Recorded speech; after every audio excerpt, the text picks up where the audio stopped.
Hi, everyone. I've always represented the common American man and woman as a member of the House of Representatives, which is why I've always been despised in Washington, D.C., and just never fit in. Americans are used by the political industrial complex of both political parties, election cycle after election cycle, in order to elect whichever side can convince Americans to hate the other side more. And the results are always the same. No matter which way the political pendulum swings, Republican or Democrat, nothing ever gets better for the common American man or woman. The debt goes higher, corporate and global interests remain Washington's sweethearts, American jobs continue to be replaced, whether it's by illegal labor or legal labor by visas or just shipped overseas.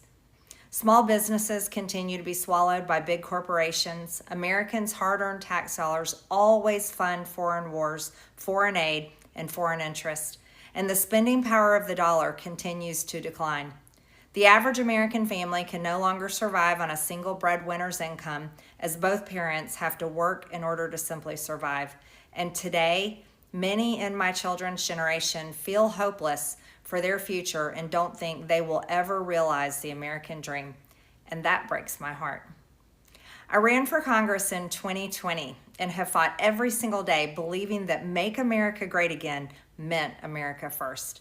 I have one of the most conservative voting records in Congress, defending the First Amendment, Second Amendment, unborn babies because I believe God creates life at conception, and I love to fight for the little guy. Strong, safe borders, I have fought hard for that.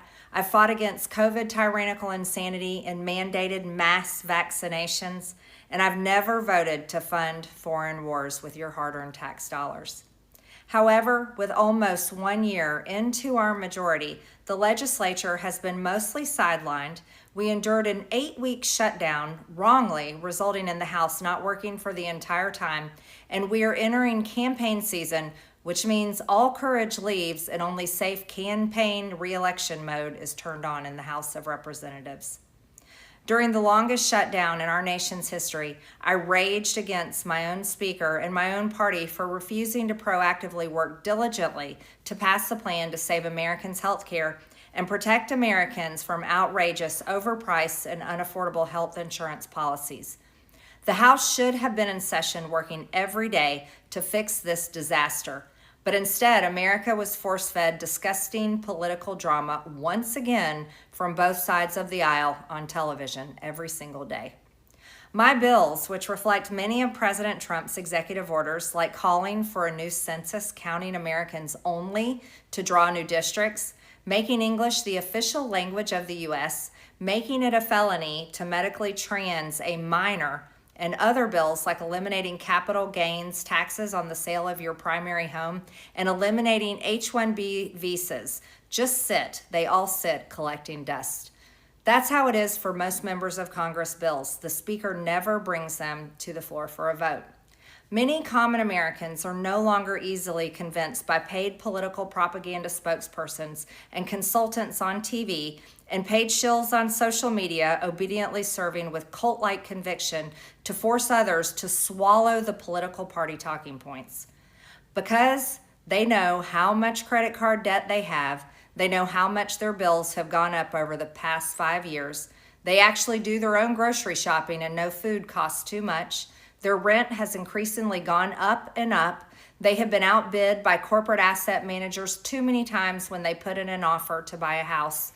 They have been laid off after being forced to train their visa-holding replacement. The college degree they were told to earn only left them in debt with no big six-figure salary.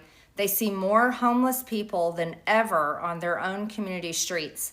They can't afford health insurance or practically any insurance, and they just aren't stupid. These are the people I represent and love because that is who all of my family and friends are, common Americans. I've been blessed to represent the 14th District of Georgia for 5 years. The district is filled with some of the most wonderful, kind-hearted, God-fearing, patriotic, hardworking people you will ever meet. Good, regular, common Americans. I've worked hard to bring taxpayer dollars back home to help district needs. I impeached Biden's Secretary of Homeland after watching my constituents die as he facilitated dangerous open border invasion into America. And I led the effort to defund hard-left politically biased NPR and PBS and the corrupt USAID, and I did that as chair of the DOJ subcommittee. I have fought harder than almost any other elected Republican to elect Donald Trump and Republicans to power. I traveled the country for years. I spent millions of my own money. I missed precious time with my family that I can never get back. And I showed up in places like outside the New York courthouse in Collect Pond Park against a raging leftist mob as Trump faced Democrat lawfare. Meanwhile, most of the establishment Republicans who secretly hate him and who stabbed him in the back and never defended him against anything have all been welcomed in right after the election. And I will never forget the day I had to leave my mother's side as my father had brain surgery to remove cancerous tumors in order to fly to Washington, D.C. to defend President Trump and vote no against the Democrats' second impeachment in 2021. My poor father and my poor mother, it was way too much for all of us. Through it all, I never changed or went back on my campaign promises and only disagreed in a few areas, like my stance against H-1Bs replacing American jobs, AI state moratoriums, debt for life 50-year mortgage scams, standing strongly against all involvement in foreign wars, and demanding the release of the Epstein files. Other than that, my voting record has been solidly with my party and the president. Loyalty should be a two-way street, and we should be able to vote our conscience and represent our district's interests because our job title is literally representative.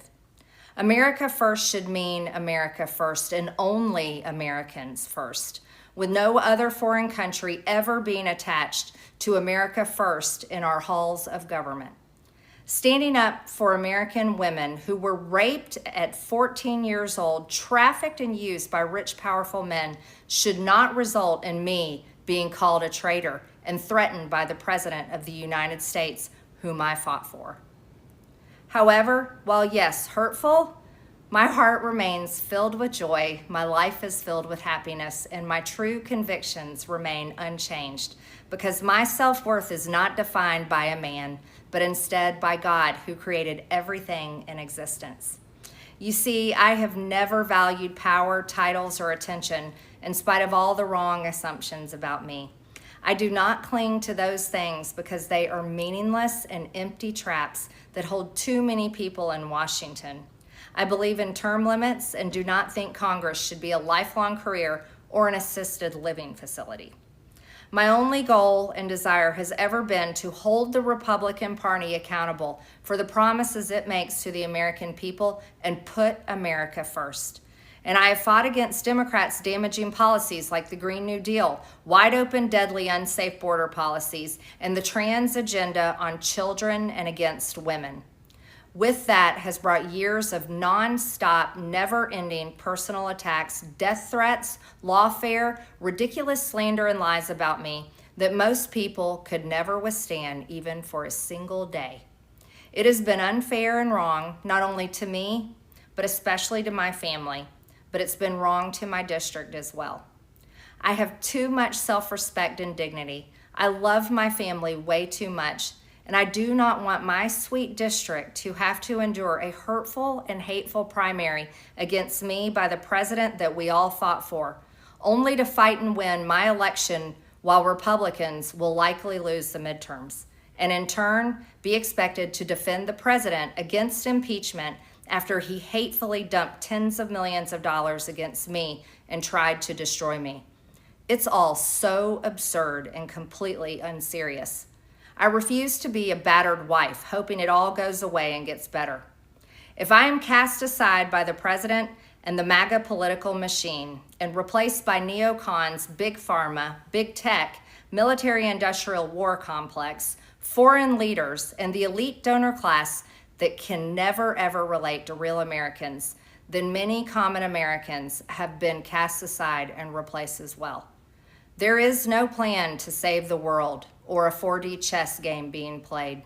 When common American people realize and understand that the political industrial complex of both parties is ripping this country apart, that not one elected leader like me is able to stop Washington's machine from gradually destroying our country. And instead, the reality is that they, common Americans, the people, possess the real power over Washington, then I'll be here by their side to rebuild it. Until then, I'm going back to the people that I love, to live my life to the fullest as I always have, and I look forward to a new path ahead. I'll be resigning from office with my last day being January 5th, 2026, and I look forward to seeing many of you again sometime in the future. May God bless you all, and may God bless America.